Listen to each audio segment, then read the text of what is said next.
I'm Matt Miller. I'm Hannah Elliott, and this is Hot Pursuit.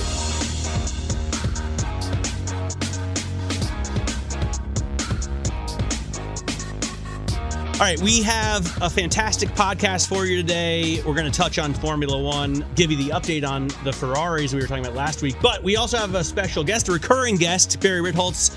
He is the host of Masters in Business, probably our most popular podcast on the Bloomberg platform. And he has a new podcast called At the Money. At the Money. Yep. ATM. Plus, obviously, the founder of Ritholtz Wealth Management, and he's a contributor to Bloomberg a lot. So, Hannah, we're going to talk about Formula One because you're preparing to go to Las Vegas. We're also going to talk about hybrids. I think they're the way forward. You think it's a Band-Aid. There's a lot more sort of econo boxes and grocery getters that I think are really cool, though, in this space. And then we're going to get to Audis. You just recently drove the SQ8 e-tron. That's correct. And Barry has an R8. The first car I bought was an Audi and A4 Avant. Those have become very collectible now.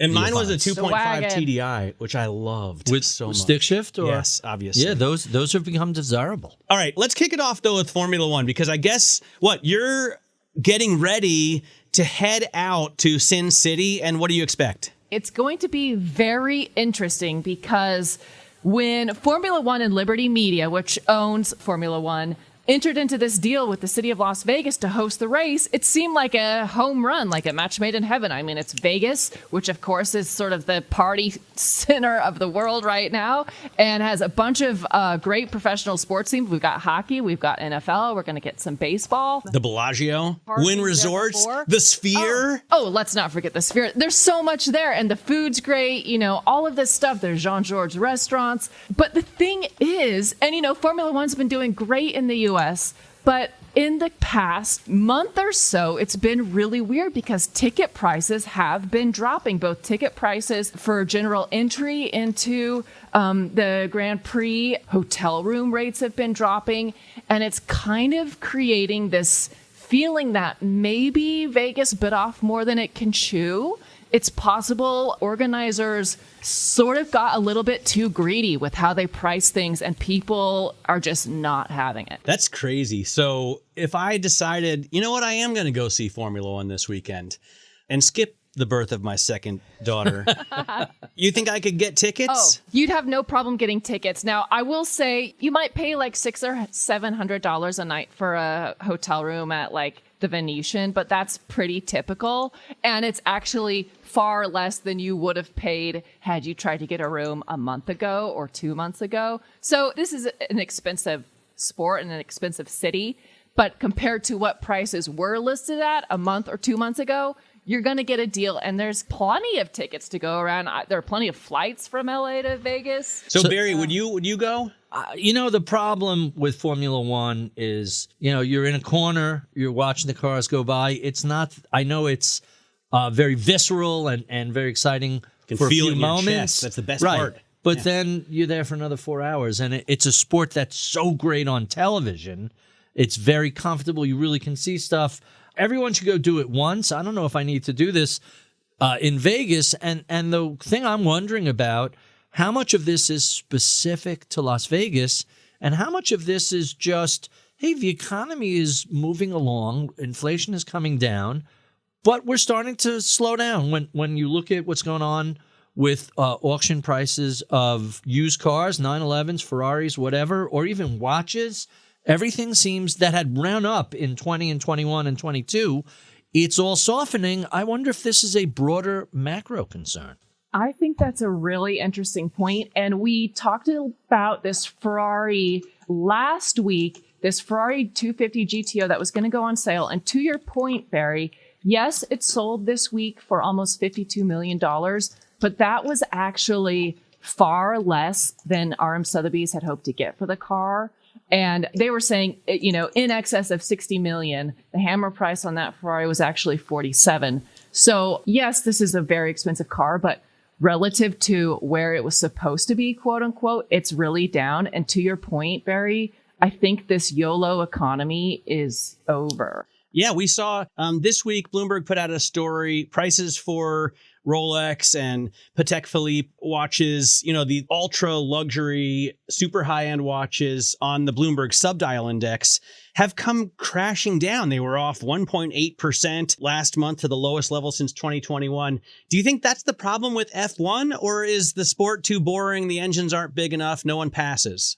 Here's a problem. Max Verstappen. That's a problem. He wins all the time. He's already clinched the title.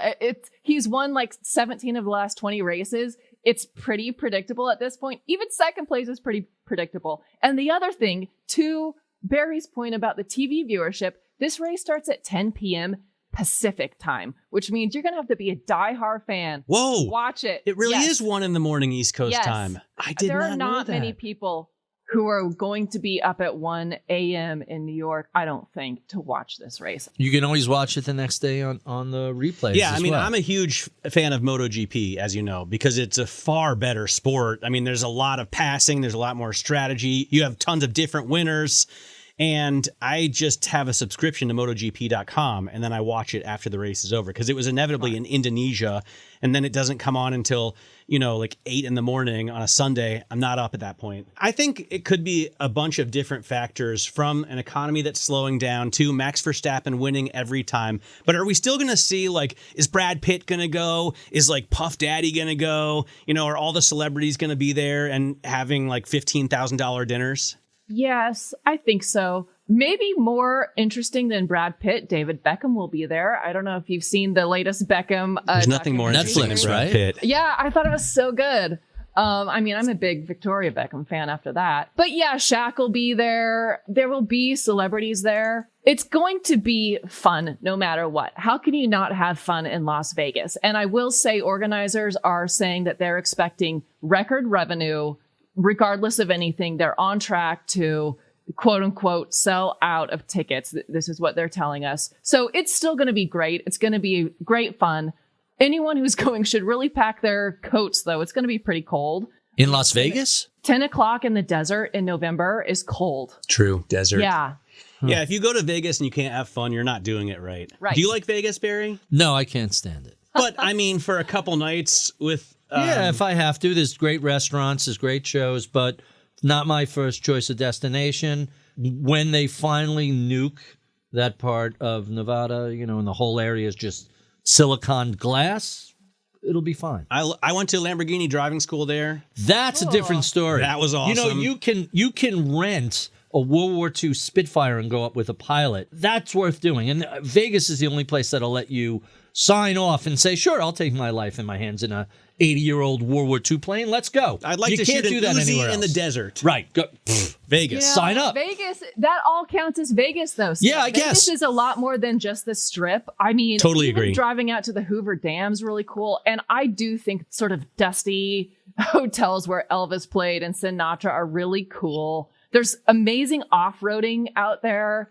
All of that, to me, counts as quote unquote Vegas. When I go, 100%. And there's fabulous shopping too. I 100% agree. All right, so I'm going to change. I don't go to casinos at all. No. I don't hang out on the Strip. No. I don't gamble. No. That's the part of Vegas I hate. Everything around that is really interesting. Fun. Yeah, you want to wake up married to somebody you have no idea her last name, Apologies to my wife. Your pregnant wife, your yes. very pregnant Let's wife. move all on fans. and her favorite car is the Volvo XC90 T8, which is a hybrid. Smart woman. You can go 20 miles or more on the battery alone. And so for doing things around town, dropping kids off at school, going to the grocery store, no problem. And then you can go on longer trips because it has a gas engine that kicks in. It's beautiful design. I have to agree with her on that. Especially that interior. And Barry, you sent me and Hannah an email this morning about a Toyota Camry that's only going to be sold in hybrid. Right. They're giving up the gas only. Listen, the crazy thing about Toyota is they have this massive lead in hybrid technology, and we're waiting for what they're going to do next. And, they kind of let Tesla eat their lunch. But what Toyota is telling us is the immediate future, the next decade, is going to be hybrid. And obviously, Tesla doesn't have any hybrid vehicles. They're fully electric. That annoys me because I can never find a place to charge. And I like to have a little moto vibes. Hannah, you don't think that hybrids are the way forward, though? I am not a fan of hybrids just because I tend to be a purist. I want to go all in. all or nothing. And I love of course, the quick performance of electric vehicles. And I love my own personal internal combustion cars. So hybrids have always seemed to me to just be like halfway, but nowhere, anywhere. Who cares if, Toyota was making a Prius, because also BMW was making the i8. And well, I love the i8. Dude, the i8 and the i3 to me were when I first understood why it's cool to have a range extender motor, right? Because they were fully electric vehicles, but they just had a little, I think it was a 1.3 liter three-cylinder as like a utility pack. It's like bringing along a backpack. It's like being a prepper. You always have an option if you need it. My wife's Panamera hybrid, we drove to Connecticut this weekend. We got nearly 40 miles a gallon on the way there. We exhausted most of the electric for that range. But when you drop your right foot, you still have over 500 horsepower.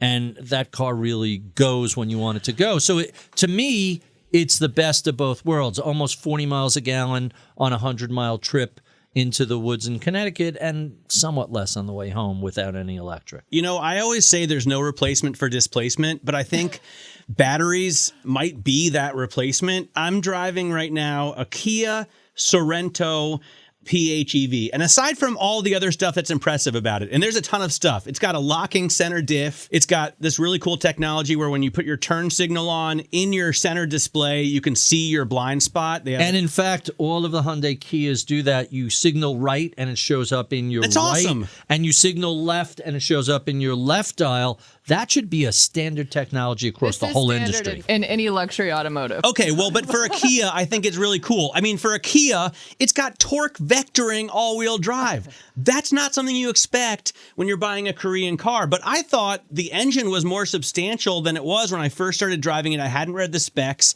I popped open the hood, and I saw it's got a 1.6 liter inline four. Like, that's a tiny little motor, but it still has 260 horsepower, 260 pound-feet of torque for, $50,000 for the fully loaded, like most luxurious edition.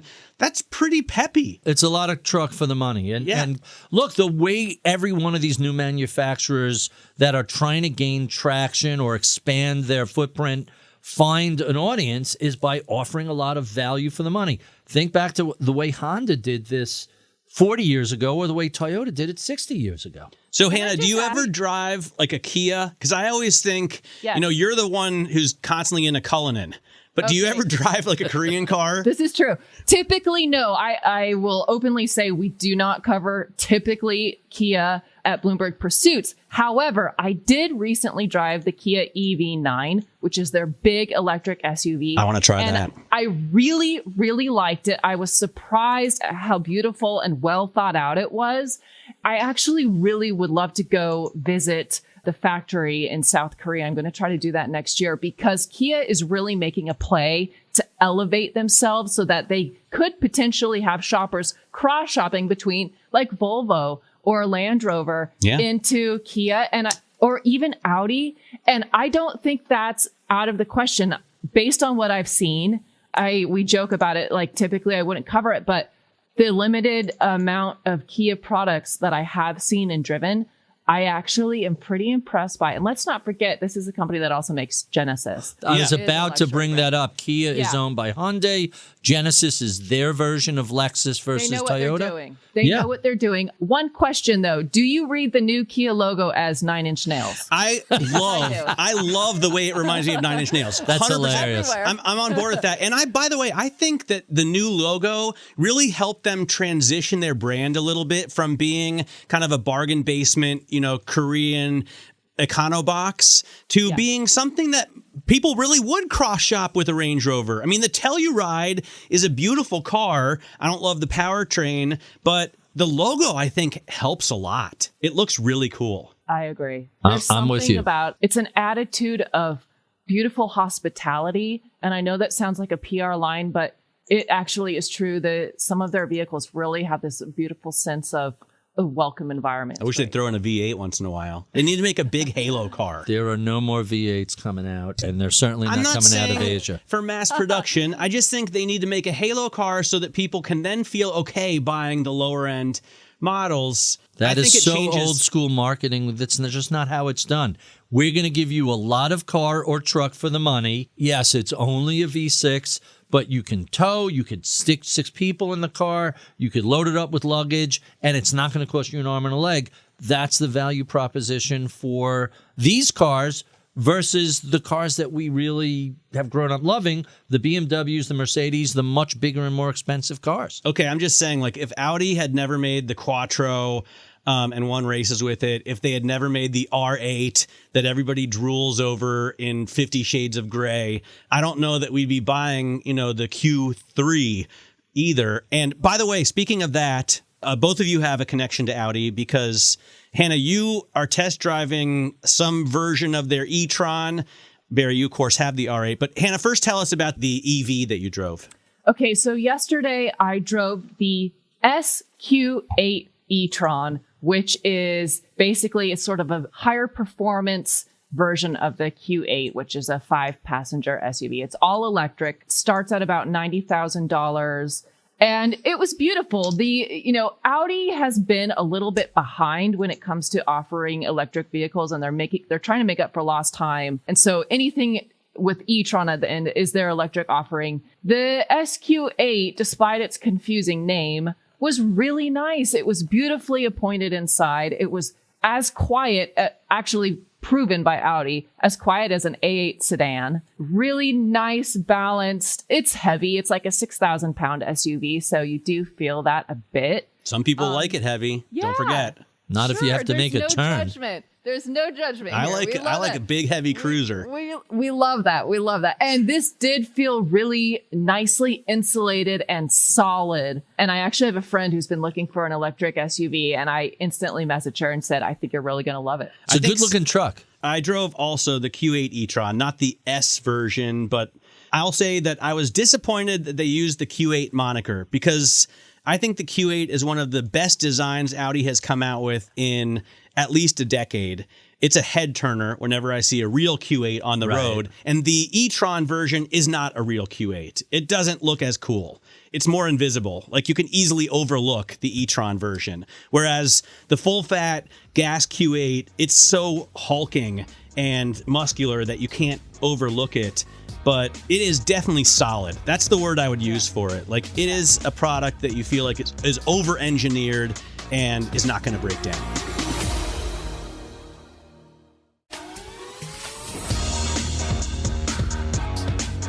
What do you think, Barry, about Audis? I mean, you have obviously the Halo car, but what do you think about the brand and the other vehicles? It's full-time all-wheel drive, and if you're in the part of the country where you're very much dealing with weather or you're off-road, they're great for that. They're notoriously expensive to repair. They're not the lowest cost maintenance. Comparatively, you buy a Honda or Toyota, you put gas and occasionally oil into it, you're good for a bajillion miles.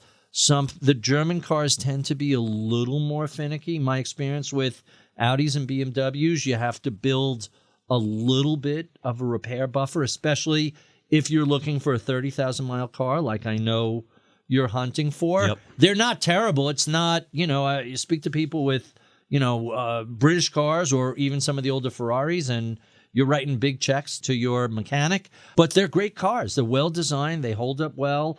And I know lots of people who have Q5s with, 200,000 miles on them. Well, I think I have to say just a little bit. I think that German engineering has a pretty good track record of reliability. And it's a little unfair to compare them to British and Italian engineering. Agreed. I've never had a problem. I had an Audi for a long time, never had a problem with it. If you have a repair, it'll cost you more. I had a Mercedes for a long time, never had a problem with it. My SL was bulletproof until you had to replace the coils, you had to do something, and it's not an inexpensive repair. Just brace yourself. I'm sensing that Barry will always choose the practical option, the very solid, practical. You don't like the R8. It's totally practical. Like the M6 convertible manual, the most practical. No, GT I don't think so, dude. He has a C2 and he bought a 911 that he sent to be converted into an EV. Well, I'm in the middle of that. That's a fun project. These are not cheap cars. But they are if you're buying them 25 years old. that's why I say you have to have a reasonable repair You do budget. have to set aside a budget. So by the way, I wanted, as longtime listeners will know, I really wanted to get BMW 760 to replace my wife's Volvo. And she has basically said, no way, Jose. But she is willing to get an X5. And so I want the M50 with the twin turbo V8 and the ZF transmission.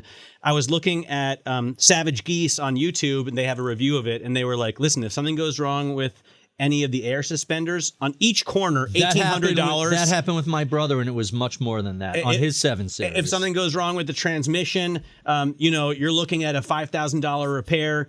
If something goes wrong with the engine, obviously rebuild, but they're not cheap to fix. So if you're buying a used one, the guy from Savage Geese said, set aside $10,000. That's exactly right. Or buy yourself more substantial extended warranty. Now, that said, I've had 2 Series, I've had 3 Series, I've had an X4, bulletproof, never need repairs, absolutely spectacular cars. But, for example, I had a fuel injection issue with the M6. I kept getting an idiot light. It would reset itself, and it was one of those quirky little things that were hard to pin down.